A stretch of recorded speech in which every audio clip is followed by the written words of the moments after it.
দিনটা সকাল থেকেই মেঘলা। দুপুরের দিকে বেশ এক পশলা বৃষ্টিও হয়ে গেল। তারপর আর বৃষ্টি নেই বটে, কিন্তু আকাশ থমথম করছে কালো মেঘে, জলো বাতাস দিচ্ছে। এমন দিনে মনে একটা কি করি ভাব হয়। দু একখানা বিলিতি ম্যাগাজিন বন্ধুদের কাছ থেকে চেয়ে এনে পরে পড়ব বলে জমিয়ে রেখেছিলাম। এখন সেগুলো উল্টে পাল্টে দেখলাম বাদলার দিনের মেজাজের সঙ্গে ঠিক খাপ খাচ্ছে না। কি করা যায়? স্ত্রীর সঙ্গে গল্প করব?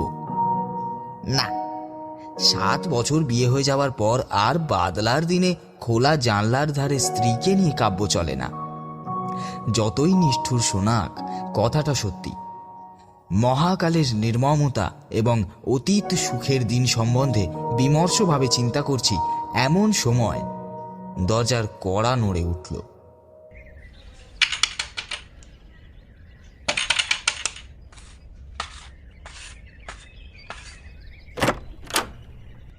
উঠে গিয়ে দরজা খুলে দেখি কিশোরী সেন ভেতরে ঢুকে কাদা মাখার রাবারের পামসু ছাড়তে ছাড়তে সে হেসে বলল, হে হে হে, এই বর্ষার দিনে বাড়িতে বসে কি করছো? বললুম, যে অশ্ব নেই তার তৃণ সংগ্রহ করছিলুম। খুব ভালো হয়েছে তুমি এসেছো, একেবারে মিওনো দিন, তাই না? কিশোরী বললে, শোনো, আর বসে কাজ নেই, একটা জামা টামা যাও কিছু গলিয়ে নাও। চলো তারানাথ জ্যোতিষীর বাড়ি ঘুরে আসি। আরে আর কিছু না হোক, দু একটা আজগুব গল্প তো শোনা যাবে। এমন দিনেই তো উদ্ভট গল্প জমে। তারানাথের কথা আমার যে কেন আগেই মনে পড়েনি তা ভেবে অবাক লাগলো। বললুম, বসো, ধুতিটা বদলে নি। পথে বেরিয়ে বললুম, ট্রামে উঠে কাজ নেই, মাসের শেষ, সেই 8 পয়সা দিয়ে বরং সিগারেট কেনা যাবে। হেঁটে মেরে দিই চলো, এইটুকু তো পথ। কিশোরীরও মাসের শেষ, 8 পয়সার পাসিং শো কিনে হাঁটতে হাঁটতে দুজনে মঠ লেনে তারানাথের বাড়ি হাজির হলুম। দরজা খুলল তারানাথের মেয়ে চারি। আমাকে দেখেই বলল, কাকা বাবু, আজ আমার লেসের ডিজাইন বলেননি তো? রোজ রোজ আপনি ভুলে যান। আজ ভুলিনি, আগে থেকেই পকেটে রেখে দিয়েছিলাম। বের করে হাতে দিতে চারি হাসি মুখে বাড়ির ভেতরে যেতে যেতে বলল, বসুন বসুন, বাবাকে ডাকি। খবর পেয়েই তারানাথ খুব খুশি হয়ে বেরিয়ে এলো। বহুদিনের মধ্যে তারও এমন একনিষ্ঠ শ্রোতা ও ভক্ত জোটেনি। গল্পবাজ লোক, শ্রোতার মর্ম বোঝে। তক্তাপোষে বসতে বসতে তারানাথ বলল, তারপর হঠাৎ যে? বললাম, ভালো লাগছিল না বাড়ি বসে, তাই আড্ডা দিতে চলে এলাম। তো একখানা গল্প হবে নাকি?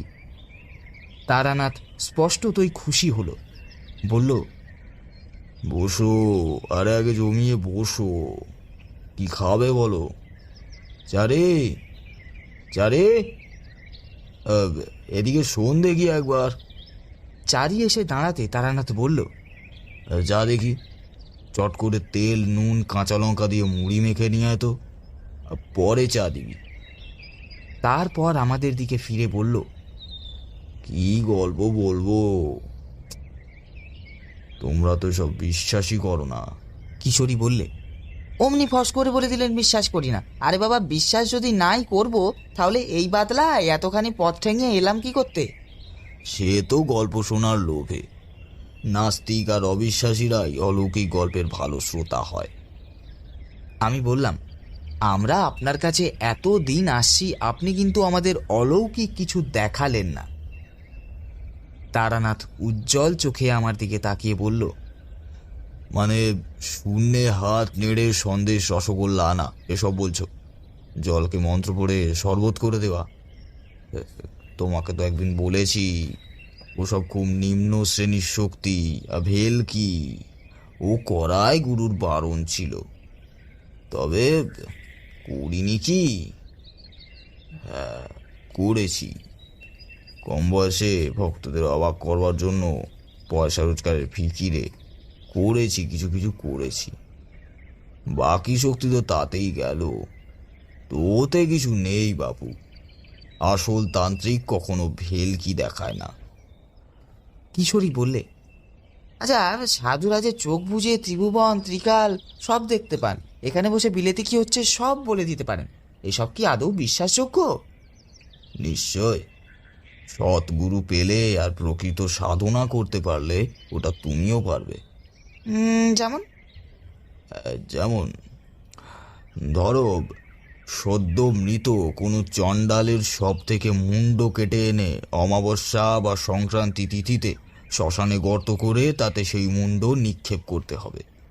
পরে গভীর রাতে সেই গর্তের ওপর পদ্মাসনে বসে মাথার ওপরে মরা দাঁড় কাকের বাঁদিকে ডানা রেখে 1,00,000 বার বীজ মন্ত্র জপ করলে তুমিও সর্বজ্ঞ হতে পারো।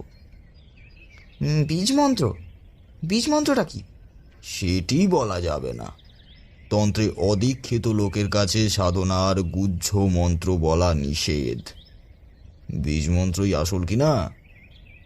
চারি তেলে চপচপে করে মুড়ি মেখে নিয়ে এলো। খেতে খেতে বললাম, আচ্ছা আপনি কখনো সত্যিকারের কাপালিক দেখেছেন? কিশোরী জিজ্ঞেস করলো, আচ্ছা তান্ত্রিক আর কাপালিকে পার্থক্য আছে কিছু? পার্থক্য আছে, তবে সেই সব তোমাদের বোঝানো কঠিন, জেনেও তোমাদের কোনো কাজ নেই। হ্যাঁ, কাপালিক দেখেছি কিছু, কিন্তু একবারে স্মৃতি কখনো ভুলতে পারবো না। তারানাথ যেন একটু অন্যমনস্ক হয়ে চুপ করে গেল। বললাম, বলুন না আসো গল্প, বেশ লাগবে শুনতে। বলছি এখন, তোমরা খেয়ে নাও আগে। সে এক ভয়াবহ কাহিনী হে, অনেক দিন বাদে মনে পড়ে গেল। এখনো মনে হলে গায়ে কাঁটা দেয়। বললাম, এই ঘটনা কি মধুসুন্দরী দেবীর আবির্ভাবের আগের? বটেই, আমার ভবঘুরে জীবনের একেবারে প্রথম দিকে ঘটেছিল। তখনও আমি বীরভূমের মাতু পাগলিকে দেখিনি। আর চা এনেছিস? রাখ রাখ, ওই তক্ত বসেই রাখ। নাও চা খাও।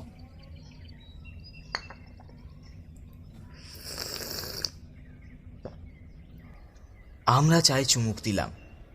তারানাথ গল্প শুরু করলো।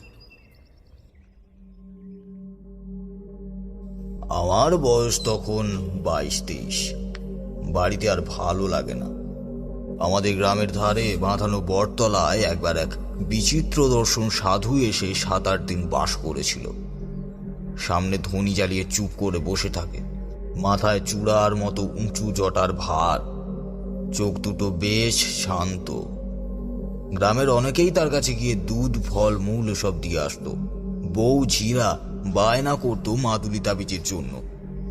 সাধু কিন্তু কখনো ভরং দেখায়নি, অলৌকিক শক্তি দেখিয়ে ভক্ত জোগাড়ের চেষ্টাও করেনি। এই সততার জন্য এবং কারো কাছ থেকে পয়সা না নেওয়ায় সাধুর ওপর আমার কেমন একটা আকর্ষণ জন্মালো। তা গেলাম একদিন সাধুর বটতলায়। একদিকে বসে আছি, নানা রকমের লোক এসে নানান রকমের বায়না করছে সাধুর কাছে। সাধু সবাইকেই হেসে বিদায় করছে। এসব মিটতে মিটতে বিকেল গড়িয়ে অন্ধকার নেমে এলো। এবার আমি আর সাধুই কেবল রয়েছি বটতলায়। পাশ থেকে একখানা চেলা কাঠ তুলে ধনীতে গুঁজে দিয়ে আমার দিকে তাকিয়ে সাধু বলল, আয়, এগিয়ে এসে বস। আমি সাধুর সামনে ধনীর এপাশে গিয়ে বসলাম। ধনীর আলোয় সাধু কিছুক্ষণ আমার মুখের দিকে তাকিয়ে থাকলো। তারপর একটা নিঃশ্বাস ফেলে বলল, সন্ন্যাসী হবার ইচ্ছে আছে না? আমি কিছু না বলে চুপ করে রইলাম। তোর সেসব হবে না, তবে তোর কপালে অনেক সাধু সঙ্গ আছে দেখছি। কিছু শক্তিও পাবি, কিন্তু সংসারে তোকে থাকতেই হবে। আমি বললাম, আপনি তো কাউকে কিছু বলেন না, তা আমাকে এত কথা বলছেন কেন? তা এটা শুনে সাধু একটু চুপ করে থেকে বলল, তোর কপালে তন্ত্র সাধনার চিহ্ন আছে, কিন্তু অস্পষ্ট। তার অর্থ কিছু দূর গিয়ে তারপর ফিরে আসতে হবে। এই চিহ্ন না দেখতে পেলে তোকে এই সব কথা বলতাম না। তোর অধিকার আছে জানার। আমি উৎসুক হয়ে উঠলাম। বললাম, আর কি কি দেখতে পাচ্ছেন সাধুজি? আর যা দেখতে পাচ্ছি তা খুব ভালো নয়। কীরকম? বছর খানেকের ভেতর তোর খুব বড় বিপদ আসছে। ভালোই হয়েছে আমার সঙ্গে দেখা হয়েছে তোর, নইলে প্রাণও সংশয় হতে পারত। বললাম, কীরকম বিপদ কিছু বলবেন না? তাহলে তার থেকে বাঁচবো কী করে? আমিও ঠিক বলতে পারছি না, জানলে নিশ্চয়ই বলতাম। তুই এসে বসবার পর থেকেই আমার মনে কেমন যেন অস্বস্তি হচ্ছিল। এখন তোর দিকে তাকিয়ে দেখতে পারছি তোর পেছনে একটা অন্ধকারের স্তূপ যেন চাপ বেঁধে আছে। আমি চমকে পিছন দিকে তাকাতেই সাধু হেসে বলল,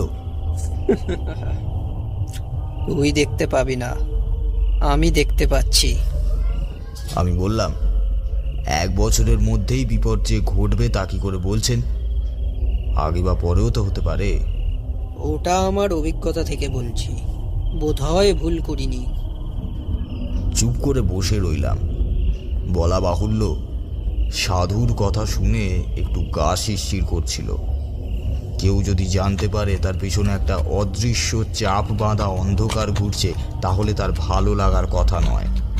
তার উপর নির্জন জায়গা, গ্রামের বাইরের দিকে বটগাছটা, ধ্বনিতে পট পট করে কাঠের গাঁট পড়বার শব্দ হচ্ছে। আমি আর সাধু ছাড়া কোনো দিকে আর কেউ নেই। তোকে আমি একটা জিনিস শিখিয়ে দিচ্ছি, ভালো করে শিখে রাখ। যদি কোনো দিন কখনো বিপদ আসছে বলে মনে হয়, কি কোনো অস্বস্তি বোধ করিস, তাহলে এই প্রক্রিয়াটা করবি। যতই বিপদ আসুক, প্রাণটা বেঁচে যাবে। বললাম, কি প্রক্রিয়া সাধুজি?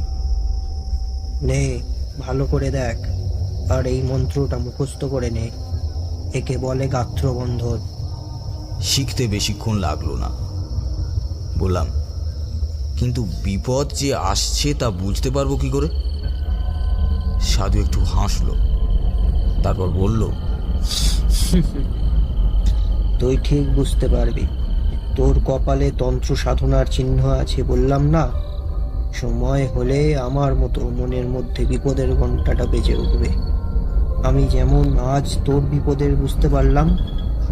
বললাম, আমি তো পারিনি। আজ থেকে তোকে কিছুটা শক্তি দিলাম। যা, ভালো মন্দ যাই আসুক, তুই আগে থেকে আন্দাজ করতে পারবি।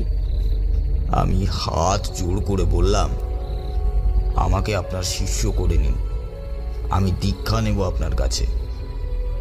সাধু ভ্রু কুঁচকে বলল, ওসব হবে টবে না, আমি কাউকে শিষ্য করি না। আবদার করিস না, যা কেটে পড়। আবার কবে আপনার দেখা পাবো? এমনিতে দেখা পাবি না, তবে যদি সত্যি কখনো তোর প্রাণ সংশয় ঘটে, তাহলে তোকে সাবধান করে দেব। তারপরেই একখানা আধ পোড়া কাঠ তুলে নিয়ে ধ্বনি খুঁচিয়ে দিতে দিতে বলল, যা যা, ভাগ, পালা পালা।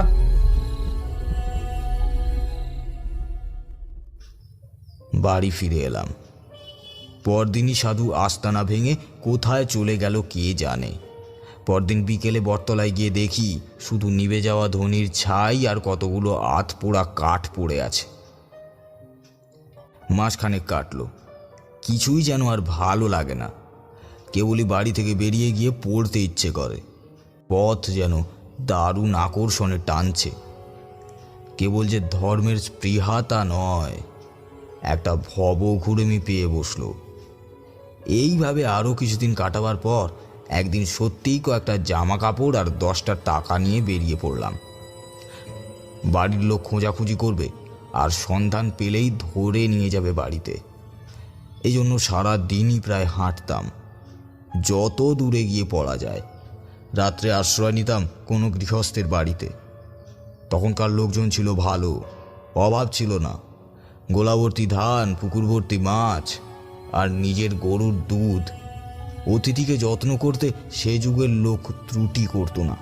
অব্রাহ্মণ গৃহস্বামী হলে গোয়ালঘরের এক পাশ পরিষ্কার করে রান্নার আয়োজন করে দিত। সেখানে বসে রাঁধতাম। তারা আবার অপেক্ষা করত ব্রাহ্মণের প্রসাদ পাওয়ার। কিশোরী প্রশ্ন করল, আচ্ছা জিনিসপত্রের দাম তখন কীরকম ছিল? উত্তরে তারানাথ বলল, গাঁয়ের দিকে বেশিরভাগ জিনিসই কিনে খেতে হতো না, সবই তো গ্রামেই উৎপন্ন হতো। তবে হ্যাঁ, মনে আছে আমি আর আমার এক বন্ধু হরমোহন মাংস খাবার শখ হওয়ায় পাশের গ্রাম থেকে 10 আনা দিয়ে একটা পাঁঠা কিনে এনে দুজনে রান্না করে খেয়েছিলাম। তাও হরমোহন বারবার বলছিল আমরা ঠকেছি, আর একটু দরাদরি করলে 8 আনার ভেতরেই হয়ে যেত। আমি অবাক হয়ে বললাম, 10 আনায় একটা আস্ত পাঁঠা? বটেই, সেসব সস্তা গন্ডার বাজার তোমরা কল্পনাও করতে পারবে না। তাহলে দুজনে মিলে গোটা পাঁঠাটা খেয়ে ফেললেন? তা পারবো না কেন? আমরা গ্রামের ছেলে, আমাদের খিদেও ছিল, আর অম্বলের ব্যামতেও ভুগতাম না। আমার খাওয়ার কথা আর কি শুনছো, আমার বাবার খাইয়ে হিসেবে 10টা গাঁয়ের মধ্যে নাম ডাকছিল। সে গল্প বলবো এখন, পরে কোনো একদিন। কিশোরী বলল, হ্যাঁ, যে গল্প হচ্ছিল সেটাই হোক বরং। তারানাথ আবার বলতে শুরু করলো, এভাবে কিছুদিন ঘুরে বেরিয়ে বিরক্তি ধরে গেল। রোজ রোজ অকারণে পথ হাঁটা, লোকের বাড়িতে আশ্রয় নেওয়া, তাদের দাক্ষিণ্যে ভালো ভালো খাওয়া। শুধু খাওয়ার জন্যেই কি বাড়ি থেকে বেরিয়েছি? বাড়িতে কি আমার ভাতের অভাব ছিল? কিন্তু যা চাই তা পাই কই? যাই হোক, পথ হেঁটে ক্লান্ত অবস্থায় একদিন সন্ধেবেলা এক গ্রামে এসে পৌঁছালাম। গ্রামটায় ঘন বসতি নেই, একটু ছাড়া ছাড়া বাড়িঘর, আম জাম বাঁশ বাগানে ভরা। একটা বড় আম বাগানের পাশে কাদের বেশ সুন্দর বাড়ি দেখে সেখানেই আশ্রয় নেব ভাবলাম। সুন্দর বলতে পাকা বাড়ি নয়, পোড়া পোড়া চালের 8-10 খানা ঘর, মাঝখানে উঠোনকে ঘিরে। বিরাট উঠোনে ধানের গোলা, এক পাশের গোয়ালে কয়েকখানা গরু সাঁজালের ধোঁয়ার মধ্যে বসে বসে জাবর কাটছে। আমি উঠোনে পা দেবার সঙ্গে সঙ্গে বাড়ির মধ্যে শাঁখে ফুঁ পড়ল। সব মিলিয়ে সম্পন্ন গৃহস্থের লক্ষণ ফুটে বেরুচ্ছে। উঠোনে দাঁড়িয়ে এদিক ওদিক তাকাচ্ছি, একজন কালো মতো মধ্যবয়স্ক লোক এগিয়ে এসে বলল, কি চাই? বললাম, আমি বিদেশি লোক, রাত্রিটা একটু থাকবার সুবিধে হবে কি? আপনি? ব্রাহ্মণ। আরে আসুন আসুন আসুন, বসুন বসুন, ঠাকুরমশাই আসুন। লোকটা আসুন আসুন করে ব্যস্ত হয়ে আমায় নিয়ে দাওয়ায় বসালো, পা ধোয়ার জল দিল। তার নাম মাধব ঘোষ, সেই বাড়ির মালিক। চাষবাস আছে প্রায় 50 বিঘে। মাধব লোকটি বেশ ভালো, আমাকে রান্নার ব্যবস্থা করে দিয়ে সে ঠায় বসে রইল সামনে। বসে বসে গল্প করে, আর একটু বাদে বাদে হুঁকোটিকে এগিয়ে দিয়ে বলে, ঠাকুরমশাই আপনি সাজুন, ব্রাহ্মণের প্রসাদ পাবো। কথায় কথায় আমি বললাম, আমাদের বাংলাদেশের আতিথেয়তা বড় সুন্দর, তাই না? এই যে তুমি আমাকে এত যত্ন করছো, এতে তোমার লাভ কি? আরে ছি ছি ছি ছি ছি ছি, এই কথা বলবেন না। ব্রাহ্মণ দেবতার হাঁড়িতে 2টি চাল তুলে দিতে পারছি, সে তো আমার সৌভাগ্য। তবে কি জানেন, সব অতিথি তো আবার সমান হয় না। এই তো 3-7 আগে আমাদের বাড়িতে সে কি কাণ্ড! ধোয়া সুগন্ধি আদব চাল হাঁড়িতে ছেড়ে দিয়ে তার দিকে ফিরে বললাম, কেন, কি হয়েছিল? চুরি টুরি নাকি? চুরি হলে তো বরং ভালোই ছিল। শুনুন না, এই গেল সোমবার বিকেলের দিকে এক লাল কাপড় পরা সন্ন্যাসী এসে বলে, তোমার এখানে থাকবো। আমার সাদা মনে কাদা নেই, বললুম থাকুন। গোয়াল ঘরে রান্নার ব্যবস্থা করে দিলুম। দিব্যি চেহারা তার, ফর্সা রং, এই মোটা পৈতের গোছা, দেখে কিছু বুঝবার উপায় নেই। নিঃশেষিত কলকেটি উপুর করে তামাকের গুল ছেড়ে কলকেটি একপাশে রেখে মাধব বলল, সে রাত্রের আর কিছু হলো না, বুঝলেন। পরের দিন সকালে সন্ন্যাসী যাওয়ার সময় আমাকে বললে, কাল যে মেয়েটি রান্নার জিনিসপত্র এগিয়ে দিচ্ছিল, সে তোমার কে হয়? আমি বললাম, আমার মেয়ে। কেন বলুন তো? তারপর কি বলবো ঠাকুরমশাই, সন্ন্যাসী যা বললো তা শুনে তো নিমিষে আমার মাথায় রক্ত উঠে গেছে। বলে কি, তোমার ওই মেয়েটি আমাকে দাও, আমি ভৈরবী করব। ওর শরীরে ভৈরবীর চিহ্ন রয়েছে। আমি অবাক হয়ে বললাম, তারপর?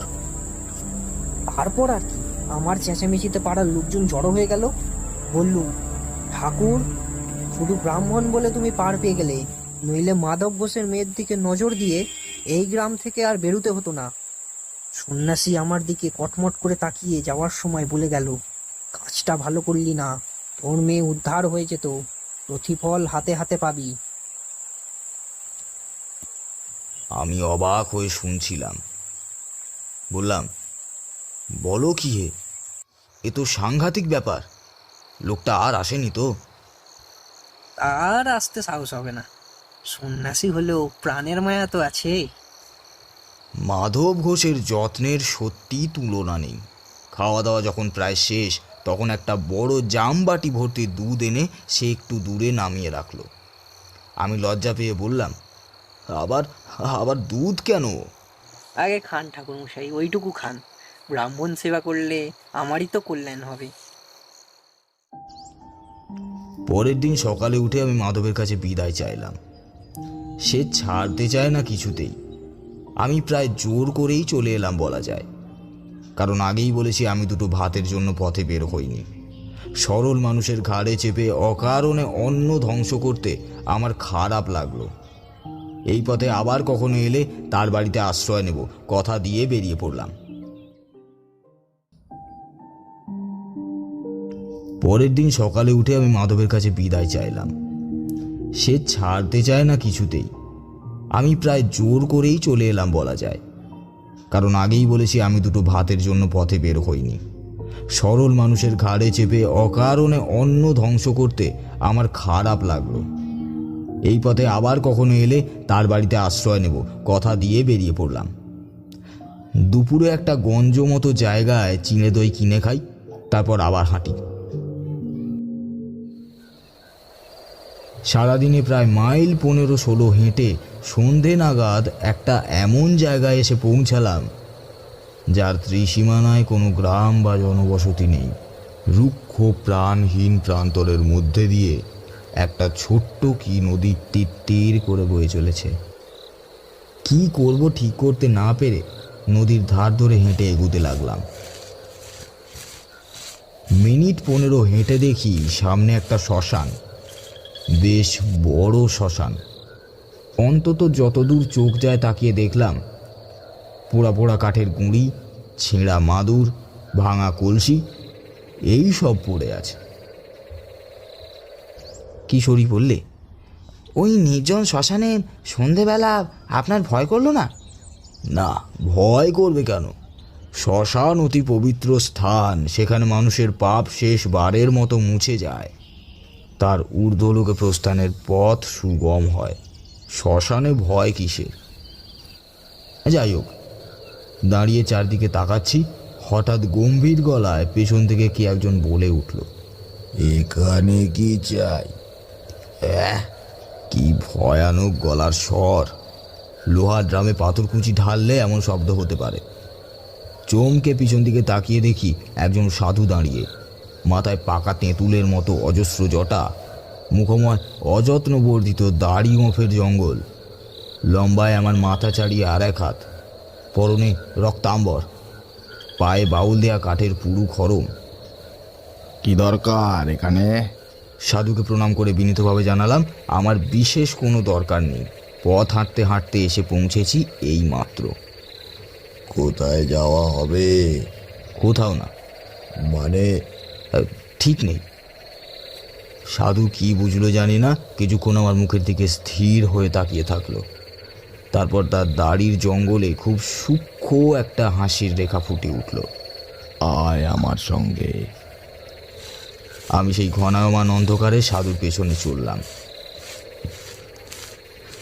বেশ খানিকটা যাওয়ার পর দেখি সাধু একটা গাব বা ওই জাতীয় কোনো গাছের নিচে মরার মাদুর, কাঁথা ইত্যাদি টাঙিয়ে বেশ ঝুপড়ি মতো বানিয়েছে। বললাম, আপনি কি এখানেই থাকেন? কেন, অসুবিধাটা কি? সাধুর কথাবার্তা যেন কেমন কেমন। আমি বললাম, না অসুবিধে আর কি, তাই এমনি বলছি। সাধু আমাকে ঝুপড়ির বাইরে বসতে বলে নিজে ভেতরে ঢুকলো।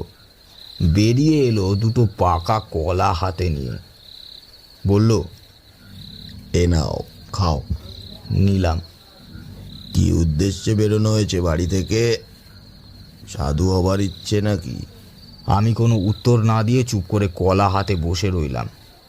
তুই আমার কাছে থেকে যা, আমি তোকে চেলা করে নেব, থাকবি? তারপর সাধু একটা কথা বলল, যা আমাদের গ্রামের বটতলার সেই সাধুও বলেছিল। তোর কপালে তন্ত্র সাধনার চিহ্ন আছে, থেকে যা তুই আমার কাছে, থাকবি? আমি একটু ফাঁপড়ে পড়লাম। এই সাধুকে দেখে আমার তেমন ভক্তির উদয় হয়নি, বরং একটু অস্বস্তি হয়েছে। এত সহজে নিজে থেকে চেলা করে নিতে চাইল দেখে সে ভাব বেড়েছে, বই কমেনি। ভালো সাধু কখনো কথায় কথায় শিষ্য করে বেড়ায় না। অবশ্য আমার আর চিন্তা কি, থাকি কদিন, ভালো না লাগলে কেটে পড়তে বাধা কোথায়? সাধু সঙ্গের জন্যই তো বেরিয়েছি, বাজিয়ে দেখতে দোষ কি? বললাম, থাকবো। বেশ, আমি একটা বিশেষ সাধনা করছি, সেটা কদিনের মধ্যেই শেষ হয়ে যাবে, তারপর তোকে দীক্ষা দেব। কি সাধনা? সে আছে, সময় হলেই জানাবো। তাছাড়া তোর সাহায্য আমার দরকার হতে পারে। 2-4 দিন কেটে গেল। সাধু আমাকে একলা ফেলে রেখে সারাদিন কোথায় কোথায় ঘুরে কী সব সংগ্রহ করে আনে, বোধহয় নিজের সাধনার জিনিসপত্র। রাত্রিরে অনেকক্ষণ ধরে বসে পুজো আচ্ছা আর জপ টপ করে। সেই সময়টা আমি একটু দূরে কাঠকুটো দিয়ে আগুন জ্বেলে মাটির হাঁড়িতে ভাত রান্না করি। অনেক রাত্রিরে খাওয়া হয়। ক্রমে সাধুর কাণ্ড কারখানা দেখে আমার মনে দৃঢ় বিশ্বাস হলো, এই সাধু একজন কাপালিক। একদিন একটা মরা চড়ুই পাখি কোথা থেকে ঠ্যাং ধরে ঝুলিয়ে এনে হাজির। ঝুপড়ি থেকে ছুরি এনে চড়ুইটার পেট কেটে নাড়ি ভুঁড়ি বের করলো সাধু। তারপর কি একটা জিনিস আমাকে না দেখিয়ে টুক করে ভরে দিল পাখিটার পেটে। তারপর ঝুপড়িতে ঢুকে দুখানা একই মাপের মাটির সরা এনে একটায় মরা পাখিটা রেখে অন্যটা দিয়ে চাপা দিয়ে দিল। তারপরে একটু আটা মেখে সেই আটা দিয়ে দুটো সরাই মুখে মুখে জুড়ে দিল। আমি অবাক হয়ে বললাম, এ দিয়ে কি হবে? সাধু বলল, কাজ আছে। তারপর আমার হাতে মুখ বন্ধ সরাটা দিয়ে বলল, আগুনে পোড়াও তো এটা, 1 ঘন্টা ধরে পোড়াবে, এইভাবে 3 দিন 1 ঘন্টা করে পোড়াবে। নাও। রান্না হয়ে গিয়েছিল, কিন্তু আগুন তখনও জ্বলছে। আমি কথা না বলে সরাটা সাধুর কাছ থেকে নিয়ে আগুনে রেখে দিলাম। দ্রব্যগুণ, বুঝলে? দ্রব্যগুণ একটা বিরাট জিনিস, তুমি মানো? বললাম, নিজে প্রত্যক্ষ দেখিনি কখনো। গাছপালা থেকে ওষুধ তৈরি হয় দেখেছি, খেলে অসুখ ছেড়ে যায় তাও দেখেছি, কিন্তু যেসব কথা শুনতে পাওয়া যায়, যেমন বশীকরণ, স্তম্ভন, সে সব দেখিনি। বশীকরণ? ও আবার একটা কঠিন কিছু নাকি? ওর অনেক রকম উপায় আছে, বেশি জটিল প্রক্রিয়া যাওয়ার দরকার কি? একটা সোজা উপায় শিখিয়ে দিই, শোনো। চেষ্টা করলে তুমিও পারবে। আগে কি? যে কোনো মাসের অমাবস্যা তিথিতে যদি দুপুরবেলা ঘূর্ণিঝড় ওঠে কিংবা জোরালো হাওয়া দেয়, তাহলে সেই হাওয়ায় উড়ে যাওয়া কোনো শুকনো গাছের পাতা একটা মন্ত্র বলতে বলতে বাঁ হাতে ধরে ফেলতে হবে। সেই পাতা গুঁড়ো করে পান বা দুধ বা যা হোক কিছুর সঙ্গে খাইয়ে দিতে পারলে সেই লোক কুকুরের মতো তোমার পায়ে পায়ে ঘুরবে। আছে আমার কাছে, দেখবে। সাধু ঝুপড়ি থেকে একটা শুকনো অসত্য পাতা হাতে করে বেরিয়ে এলো। বলল, ভাদ্র মাসের অমাবস্যায় ধরেছিলাম। থাকো আমার কাছে, এর গুণ দেখিয়ে দেব। 3-2 আগে সাধু একটা বেশ মোটা নিম ডাল কেটে এনেছিল দেখেছি। একদিন সকালে দেখি বসে বসে ছুরি আর দা দিয়ে কেটে কেটে তার থেকে একটা পুতুল বানাচ্ছে। নাক, মুখ, চোখ সব শুদ্ধ একটা মানুষের মূর্তি। এই দিনও অবাক হয়ে আমি জিজ্ঞাসা করেছিলাম, এ দিয়ে কি হবে? এই দিনও সাধু রহস্যময় হেসে বলেছিল, কাজ আছে। তখনও আমি সাধুর আসল উদ্দেশ্য কিছুই বুঝতে পারিনি। বুঝতে পারলে আর এক মুহূর্ত সেখানে থাকতাম না। আরও 3-4 দিন কেটে গেল। একদিন বিকেলে আমি রান্নার জন্য কাঠকুটো এক জায়গায় জড়ো করছি, সাধু এসে কাছে বসলো। বলল, তুমি প্রকৃতির সংহার শক্তিতে বিশ্বাস করো? আগে ঠিক বুঝতে পারলাম না। প্রকৃতির অনেক রকম শক্তি আছে। যেমন প্রকৃতি আমাদের শস্য দান করে, বাতাস দান করে, বৃষ্টি দান করে। এগুলিতে আমাদের প্রাণ বাঁচে, এগুলি শুভ শক্তি। আবার মহামারী, দুর্ভিক্ষ, বন্যা, যুদ্ধ এগুলি হলো সংহারক শক্তি। এছাড়াও নানা ধরনের অদৃশ্য অদ্ভুত মারক শক্তি আছে। সাধনার দ্বারা তাদের জাগ্রত করা যায়। যেমন বেতাল জাগানো। বেতাল হচ্ছে এক ধরনের ক্রূর ও নিষ্ঠুর অপশক্তি। তার মারক ক্ষমতাও অমোঘ। একবার জাগ্রত হলে কাজ শেষ না করা অবধি তার নিদ্রা নেই। আমার গা শিরশির করছিল। বললাম, যদি কাজ শেষ না করতে পারে, যদি বাধা পায়? সন্ন্যাসীর চোখ জ্বলে উঠল। বলল, বেতালকে বাধা দেওয়া খুব কঠিন, প্রায় অসম্ভব। কিন্তু বাধা পেলে সে ফিরে এসে যে তাকে জাগিয়েছে তাকেই হত্যা করে। এসব আগুন নিয়ে খেলা। সাধু একটু চুপ করে থেকে বলল, আজ রাত্রিরে তোমাকে বেতাল জাগানোর পদ্ধতি দেখাবো। তুমি ভয় পাবে না তো? প্রথমে ভাবলাম একবার বলি, হ্যাঁ, তারপর জিনিসপত্র পোটলা করে পালাই। কিন্তু কেমন একটা আকর্ষণ হলো। বললাম, না, আপনি কি এরই সাধনা করছিলেন? তাই, ঠিক তাই। সেদিন রাত্রির যখন গভীর, সাধু তার ক্রিয়াকর্ম শুরু করল। জবা ফুলের মালা, রক্তচন্দন এসব আগে থেকেই জোগাড় করা ছিল। সাধু সেই নিম কাঠের পুতুলটা এনে তাতে বেশ করে তেল সিঁদুর মাখালো। তারপর সেটাকে কোমর অবধি পুঁতলো মাটিতে। তার চারিদিকে বেড়ার মতো করে রেখে দিল একটা জবা ফুলের মালা।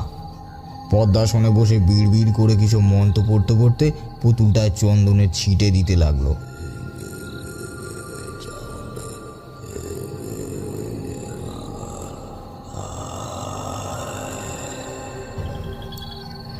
এসব হলে পর ঝোলা থেকে বের করলো একটা মদের বোতল। সাধুর ঝুপড়িতে একটা মরার খুলি ছিল, আগেই দেখেছি। সেটাতে খানিকটা মদ ঢেলে সাধু আমার দিকে তাকিয়ে বলল, সেই বন্ধ সরাটা কোথায়? আমি সরা এনে দিলাম। সাধু আটাগুলো নখ দিয়ে খুঁটে খুঁটে তুলে সরাটা খুললো। দেখলাম 3 দিনের পোড়ানোতে ভেতরের পাখিটা একেবারে ছাই হয়ে গিয়েছে। সেই ছাই এক চিমটি মদে মেশালো সাধু। তারপর ঢক করে মদটা গলায় ঢেলে নিল। খাওয়ার পরেই সাধুর আশ্চর্য পরিবর্তন দেখলাম। সাধুর চোখ দুটো ছোট ছোট কোটরে গিয়ে যেন 2 টুকরো কয়লার মতো জ্বলতে লাগলো। আমার দিকে ফিরে সাধু বলল, শুকনো কাঠ দিয়ে একটা ধ্বনি করো তো দেখি। করলাম। ধ্বনি বেশ জ্বলে উঠতে সাধু রক্তচন্দন দিয়ে ধ্বনি পুজো করল।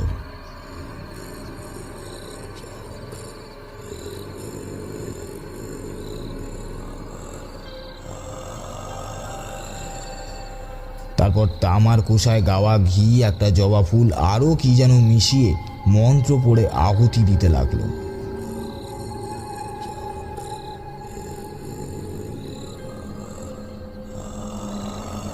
সঙ্গে সঙ্গে একটা বিকট পোড়া গন্ধে ভরে গেল চারিদিক।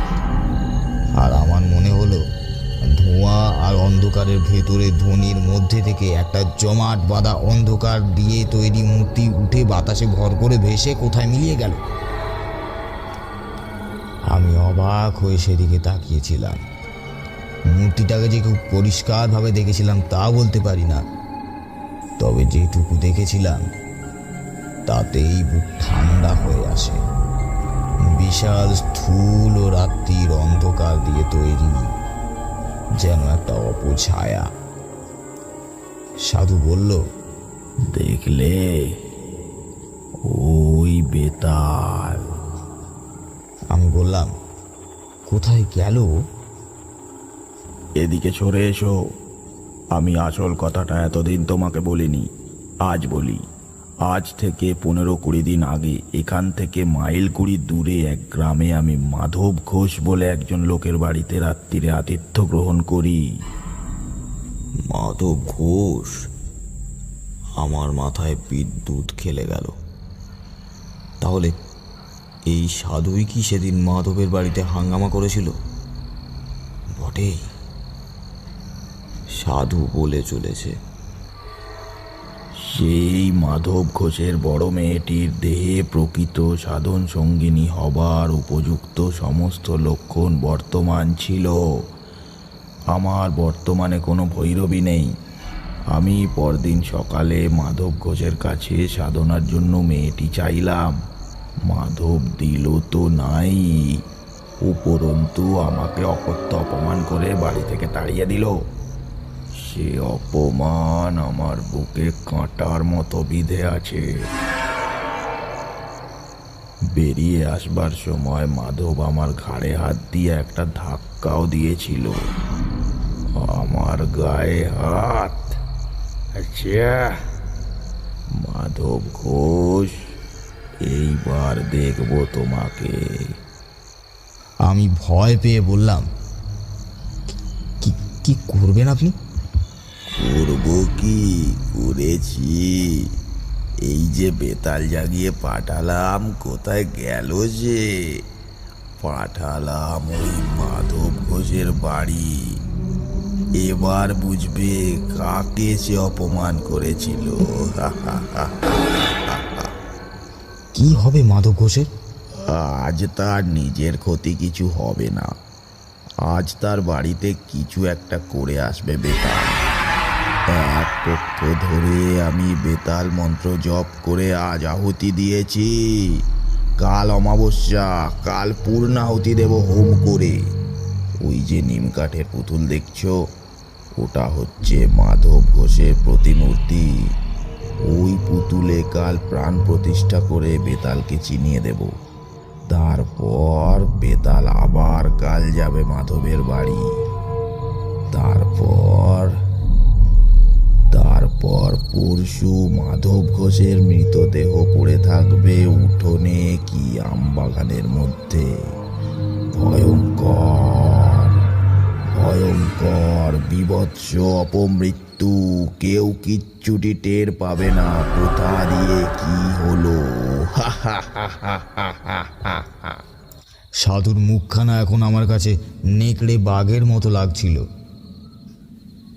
আমি আর সহ্য করতে না পেরে বললাম, কিন্তু আপনি অন্যায় করছেন, এ ঠিক নয়। সাধুর চোখ আবার ধপ করে জ্বলে উঠল। পৈশাচিক ক্রোধে মুখ বিকৃত করে সে আমার দিকে তাকিয়ে বলল, কি বলতে চাস তুই? আমি অন্যায় করছি? আমার যেন কেমন সাহস এসে গেল। বললাম, নিশ্চয় অন্যায়। আপনি এই কুকর্মে লিপ্ত আছেন জানলে আমি একদিনও থাকতাম না এখানে। আপনার মতো নরকের কীটের কাছে আর 1 মিনিটও নয়। আমি চললাম, থাকুন আপনি আপনার এই কুৎসিত সাধনা নিয়ে। হনন করে হেঁটে সেই রাত্রিরেই রওনা দিলাম শ্মশান থেকে। পিছনে ডেকে সাধু বলল, যাচ্ছিস যা, কিন্তু শুনে যা। আজ পর্যন্ত কেউ আমাকে অপমান করে বেশি দিন পৃথিবীর আলো দেখেনি, মনে রাখিস। অনেক দূর চলে এসেছি, তখনও পেছন থেকে রাত্রিরের নির্জনতা ভেদ করে সাধুর উন্মাদের মতো হাসি শুনতে পাচ্ছিলাম।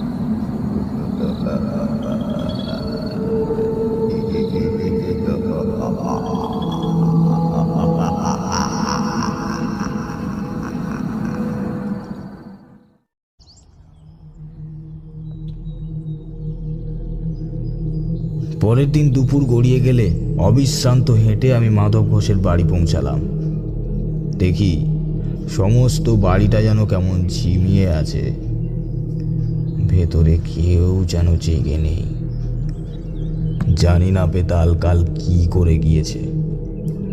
উঠোনে দাঁড়িয়ে হাঁক দিলাম, মাধব, মাধব। ডাক শুনে ভেতর থেকে মাধব বেরিয়ে এলো। আমাকে দেখে সে যেন হাতে চাঁদ পেল। এগিয়ে এসে পায়ের ধুলো নিয়ে বলল, ঠাকুরমশাই আপনি এসছেন? আমি যেন একটু মনে বল পেলাম, ভগবান পাঠিয়েছেন আপনাকে। দেখলাম মাধবের চোখ বসে গিয়েছে, মুখ শুকনো। বললাম, কি হয়েছে? কোনো বিপদ আপদ হয়নি তো? আর বিপদ, গতকাল রাত্রিরে আমার দুখানা গাই গরু মারা গেল ঠাকুরমশাই। সে কি? গরু মারা গেল কি করে? কি করে বলি বলুন তো ঠাকুরমশাই, আশ্চর্য ব্যাপার। তখন অনেক রাত, হঠাৎ গোয়ালে কেমন একটা শব্দ শুনলাম। মনে হলো গরুগুলো যেন ভয় ছটপট করছে।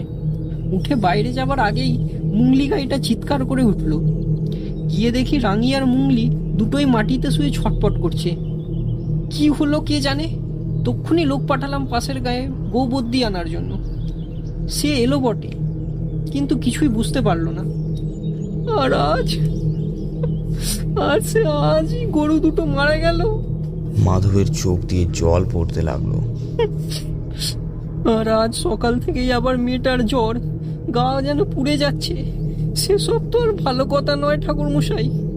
আপনি এলেন ভালোই হলো, ব্রাহ্মণ মানুষ, ভিটেতে বাস করলে আমার ভয় কেটে যাবে ঠাকুরমশাই। বুঝলাম সবই, কিন্তু আমার কি করার আছে কিছুই বুঝতে পারলাম না। আমি থাকলে যদি মাধব শান্তি পায় তাহলে থাকতে পারি, এই মাত্র। একটু পরেই একটা অদ্ভুত ঘটনা ঘটল। তখন বিকেল বেশ গাঢ় হয়ে এসেছে। মাধব ঘোষ বেশ করে ফলারের আয়োজন করে দিয়েছিল। ফলার করে আমার একটু বাগানে যাবার প্রয়োজন হয়ে পড়ল। মাধবের কাছ থেকে গাড়ু চেয়ে বাগান সারলাম। গাড়ু হাতে ফিরছি, হঠাৎ মনের মধ্যে কেমন যেন একটা অনুভূতি জেগে উঠল। ঠিক কিরকম তা বোঝাতে পারবো না, যেন আমার খুব বড় একটা বিপদ আসছে, খুব কাছে এসে গিয়েছে সেই বিপদ। ভয়ের একটা বিচিত্র অনুভূতি বুকের মধ্যে ঠেলে উঠল। সেই অন্ধকার নির্জন আম বাগানে দাঁড়িয়ে হঠাৎই আমার বুক যেন কেমন হিম হয়ে গেল। কেন এরকম হচ্ছে আমার? তাড়াতাড়ি ফেরবার জন্য এগুতে গিয়ে মনে হলো কয়েক হাত দূরে একটা আম গাছের গুঁড়ির পাশে কি যেন চুপ করে দাঁড়িয়ে আছে। আর একটু হলে বোধহয় ভয় পেয়ে চিৎকার করে উঠতাম, কিন্তু ততক্ষণে যে দাঁড়িয়ে আছে আমি তাকে চিনতে পেরেছি। আমাদের গাঁয়ের বটতলার সেই সৌম্য মূর্তি সাধু, যিনি বলেছিলেন আমার বিপদ ঘনিয়ে এলেই তিনি আমাকে দেখা দেবেন। তাহলে কি সত্যিই আমার আজ সেই বিপদের দিন এসেছে? দূর থেকেই আমি সাধুকে প্রণাম করলাম। সাধু হেসে হাত তুলে আশীর্বাদ করলেন। তারপর হঠাৎ, কোথায় সাধু, কোথায় কি? কেউ নেই কোথাও। আমি একা অন্ধকারে গাড়ু হাতে দাঁড়িয়ে।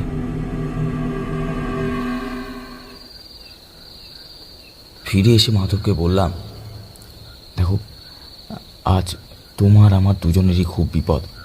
কি বিপদ তা আমি তোমাকে বলবো না, তোমার জেনেও কোনো কাজ নেই। মোট কথা, আজ তুমি বা তোমার বাড়ির কেউই বাড়ির চৌহদ্দির বাইরে পা দেবে না। চুপ করে বসে ভগবানের নাম করো, আর আমাকে এক ঘটি জল এনে দাও তো। মাধবের মুখ শুকিয়ে আরো ছোট হয়ে গেল। দৌড়ে গিয়ে সে এক ঘটি জল নিয়ে এলো। আমি সাধুর দেওয়া গাত্রবন্ধনের মন্ত্র দিয়ে জলটা শোধন করে বাড়ির চারিদিকে ঘুরে ছুটিয়ে গণ্ডি কেটে দিলাম। ওম জয় মা কালী জাগৃত সাধু জয় মা কালী। ওম জয় মা কালী জাগৃত সাধু জয় মা কালী। আমি বুঝতে পেরেছিলাম বিপদ শুধু আমার আর মাধবের। কাপালিকা আমাকেও ছাড়বে না। আজ অমাবস্যা, আজই সে আমাদের দুজনকে বেতাল পাঠিয়ে শেষ করবে। অন্যরা হয়তো নিরাপদ, তবু সাবধানের মার নেই জেনে সারা বাড়ির চারদিকে গণ্ডি দিয়ে দিলাম। রাত্রিরে খাওয়া দাওয়া হলে মাধবকে ডেকে বললাম, আজ তুমি আমি এক ঘরে থাকবো। বাড়ির সবাই শুয়েছে? হ্যাঁ হ্যাঁ হ্যাঁ ঠাকুরমশাই। বেশ, এসো আমার সঙ্গে। ঘরে গিয়ে মাধবকে বললাম, ওই ঘটি থেকে খানিকটা জল ঢালো মাটিতে। এই যে এই খাটের পায়ের কাছে, এইখানটা ঢালো। আচ্ছা, এবার ডান পায়ের বুড়ো আঙুল দিয়ে ওই জল থেকে রেখা টেনে খাটের চারদিকে একটা জলের গণ্ডি কাটো। আর নাও শুরু করো। আমি তোমার সঙ্গে মন্ত্র পড়তে পড়তে করছি। তুমি গৃহস্বামী, তোমাকেই করতে হবে, নইলে আমিই করে দিতাম। ওম জয় মা কালী জাগৃত সাধু জয় মা কালী। ওম জয় মা কালী জাগৃত সাধু জয় মা কালী। সেই গণ্ডির ভেতরে খাটে আমরা দুজন বসলাম। সে কি ভয়ঙ্কর রাত! আমার বুকের ভেতরে এই বিচিত্র বিপদের ঘণ্টা বেজে চলেছে। কি যেন ঘটবে, কে যেন আসছে। আমার পাশে চুপ করে বসে মাধব। ঠিক মাঝরাত পেরিয়ে যাওয়ার পর হঠাৎই যেন এক ঝলক হাওয়ায় বাইরের আম বাগান কেঁপে উঠল। ঝড়ের সময় নয়, কিচ্ছু নয়, তা হাওয়া এলো কোথা থেকে? ক্রমেই সেই হাওয়া বেড়ে রীতিমতো ঝড়ে পরিণত হল। সমস্ত আম বাগান যেন ভেঙে পড়ল। বাড়ির জানলা দরজা দড়াম দড়াম করে বন্ধ হতে আর খুলতে লাগলো। বাড়ির ভেতর থেকে মেয়েরা শব্দ করে কেঁদে উঠল। আমি চেঁচিয়ে বললাম, কেউ বাইরে আসবেন না, সব ভেতরে বসে থাকুন। ঝড়ের শব্দের মধ্যে কার যেন বিভৎস হুঙ্কার। বিকৃত জান্তব গলায় কে যেন অমানসিক হুঙ্কার করছে। কে যেন ঝড়ের ছদ্মবেশে প্রাণপণ চেষ্টা করছে বাড়ির ভেতরে ঢুকবার। বারবার অদৃশ্য কিসে বাধা পেয়েছে ফিরে ফিরে যাচ্ছে।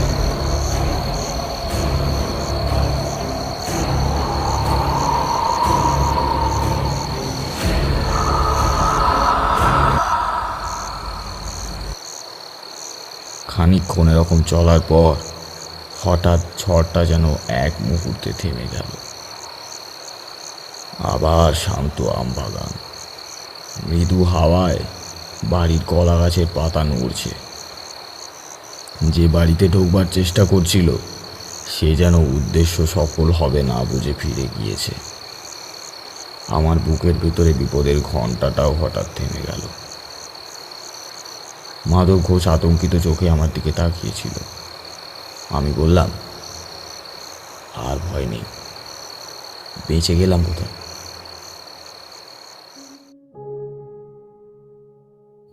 সেদিন রাত্রিটা আমরা খাটেই বসে রইলাম। পরের দিন সকালেই খবর পেলাম মাধবের মেয়ের জ্বর নেমে গিয়েছে। আমি সকালেই বিদায় চেয়েছিলাম, মাধব ঘোষ কিছুতেই ছাড়ল না। থেকে ভালোই করেছিলাম, নইলে এই ঘটনার শেষটুকু জানতে পারতাম না। বিকেলে মাধবের কাছ থেকে বিদায় নিয়ে প্রায় মাইলখানেক চলে এসেছি, দেখি ঘোড়ায় চড়ে এক দারোগা বাবু কোথায় যেন চলেছেন। পেছনে দুজন পাগড়িওয়ালা সেপাই। আমার কাছ দিয়ে যখন তারা যাচ্ছেন, কি মনে হতে একজন সেপাইকে ডেকে জিজ্ঞাসা করলাম, কোথায় চলেছো বাবু? সেপাইটা বলল, সামনের বিরামখালিতে একটা শ্মশান আছে জানেন, সেই শ্মশানে এক কাপালিক থাকতো, সে খুন হয়েছে। আমি ধরা গলায় বললাম, খুন হয়েছে তা বোঝা গেল কি করে? মাথাটা নাকি একেবারে মুজড়ে উল্টো দিকে ঘুরিয়ে দিয়েছে। অনেকে মিলে করেছে আর কি, একজনের কাজ না। আমি তখন সব বুঝতে পেরেছি। কাপালিই তো বলেছিল বেতাল বাঁধা ফেলে ফিরে গিয়ে যে তাকে জাগিয়েছে তাকেই আক্রমণ করে। ওহ, কি ভয়ঙ্কর মৃত্যু! একবার তাদের সঙ্গে গিয়ে মৃতদেহটা দেখে আসবার ইচ্ছে হয়েছিল, পরে সেই ইচ্ছে দমন করি। মনে মনে আমাদের গায়ে দেখা সেই সৌম্য সাধুকে প্রণাম জানিয়ে আবার রওনা দিলাম।